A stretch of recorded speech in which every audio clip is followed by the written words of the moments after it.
Okay, now we're in the heart of the boiler room for the building, okay? Now, here's the control panel. Right. Please make a note at this point the settings for all these switches, okay? This is normal heating and hot water operation. At the moment, both heating and hot water supply is from 6 in the morning until midnight, as depicted on this clock here, okay? However, that one doesn't do anything. The most important thing on this control is this one here and this one here. This heating system is not like a normal domestic system.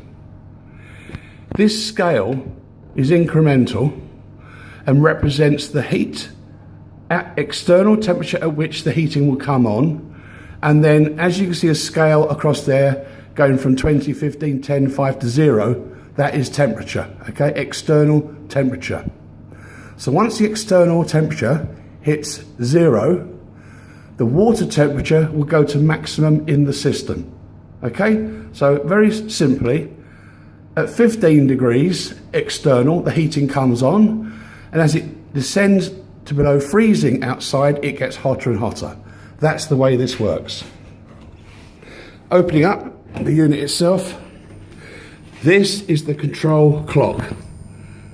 If there's ever a problem with this, make sure it's set correctly, and this is spot on at the moment. It's 11:30 on a Sunday morning, and if you look at the tags around the outside, down the bottom there, there's tags, and it says on, so that's set to come on at 6 in the morning, and if you move over here, it's set to go off at 24, which is midnight. All right, that's for both heating and hot water.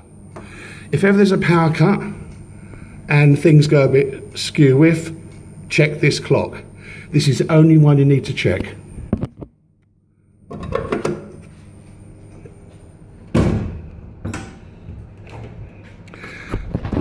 Do not worry about that, okay? That's another timer clock for the extractor fans. Don't worry about those. We've set those to run, all right?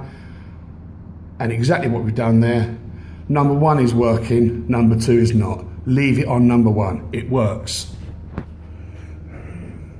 Again, do not worry about this either. We don't think this is working either. Okay. Okay, back to these controls. It's been very simply labelled, okay? To make the heating work for this building, we've set it on pump number 1, okay? Now, pump number 1 relates to pumps behind me. Everything's labelled up and it will become obvious. Hot water, that's gone to pump 2, okay?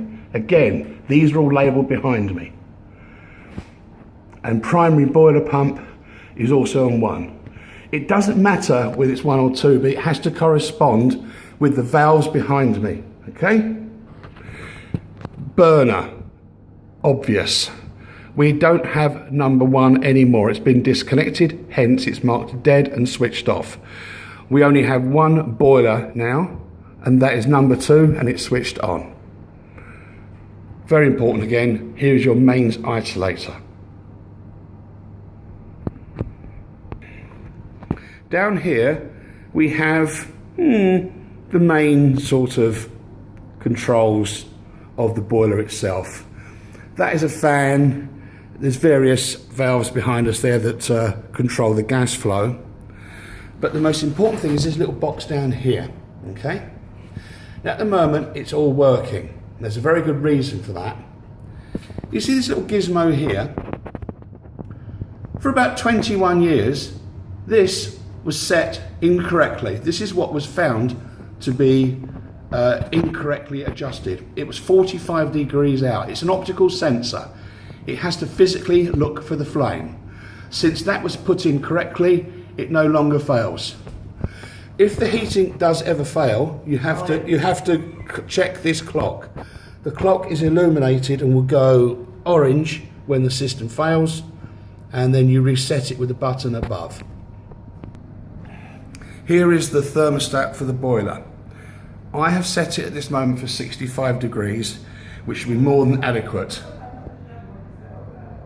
If in the winter you find you're getting a bit cold, or shall I say, the heating's not coping with the cold outside, turn it around to 70. Don't go above that because you'll get scalding hot water. These two little beauties over here are the pumps that circulate the hot water of the building. Do you remember what I said to you on the control panel? There's pump number 2, clearly marked. The lever is parallel to the pipe, which means it's on. When a valve lever is in line with the pipe, it means it's flowing, it's on. That's what pumps the hot water round the building from this, the hot water cylinder, all right?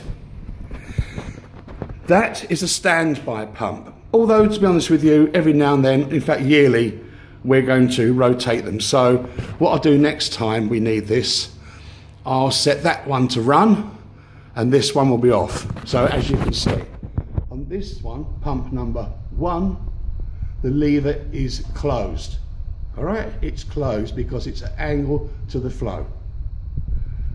On, off. This was the replacement 3-way valve, which we had installed this year, that is 2017. This had been missing for about 20 plus years because someone forced it and broke it. This is brand new. With this, we now have a fully automated, externally sensor controlled heating system. We no longer have to switch it manually on and off. Come down here. Here's some more valves that circulate the water throughout the building. Same situation. You have 1 and 2. Heating pump number 1 is on. Remember what I told you about the lever? It's in line with the pipe. Number 2 is off, although some pillock has sheared it off, but it can still be turned. Okay? 1 is on, 2 is off, and they correspond to the writing on the control panel. Right, here's the very important stuff. If ever you need to turn the hot water off to the building, this is where you do it. What this will do when you turn this lever, and already you'll know this, because it's in line with the pipe, it means it's on. Valve is on. It's feeding cold water to the hot water tank. This tank behind me, okay? Turn that valve to the, turn it round 90 degrees and it will stop the water feeding this tank. So it will stop the hot water. But my God, you have to turn off the correct valves on there as well. In fact, if you just turn the main supply off, that would do the same thing. But you've got to turn that off first before you close this valve, because you don't want this starved of water and yet it keeps pumping away. Right, these are the main flow pumps for the building. They pump the heating and hot water around the building. These are about £2,000 to £3,000 each, and it's already been pointed out to me that this one here has been fitted incorrectly. I don't think they had any choice, to be honest with you, but because it's above, it means the warranty is void. It has to be on its side like that. That's the correct way. So this pump is on because the valve is in line, and this pump is in standby because the lever is at 90 degrees. These pump the water around the building, and there's more valves there. It's not rocket science, okay? Valve in line is on, lever at 90 degrees is off. These will correspond to the numbering of the switches on the control panel. I'll move around and try and show you. Okay, I was looking for labelling. I can't see it. But it doesn't matter really, because I've explained this to you all now. Let's assume this is number one, all right? It must line up because the valves are open and those ones are closed. So those there will correspond on here. So, number one is on, number one is on, and for hot water it's number two. And I'm just going to go back and do this. There's number two, and there's your number two.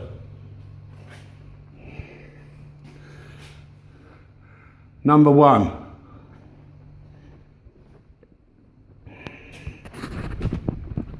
Number one.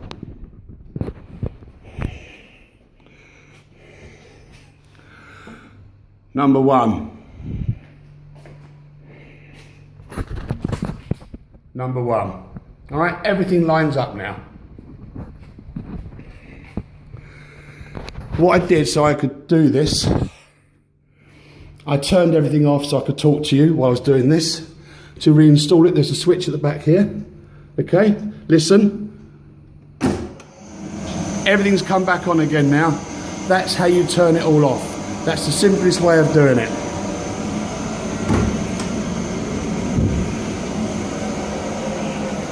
I hope this is understandable, because this knowledge needs to be saved, as I'm one of the few people that know how to do this. This is Richard Thompson signing off from St Brelades Boiler Control Room.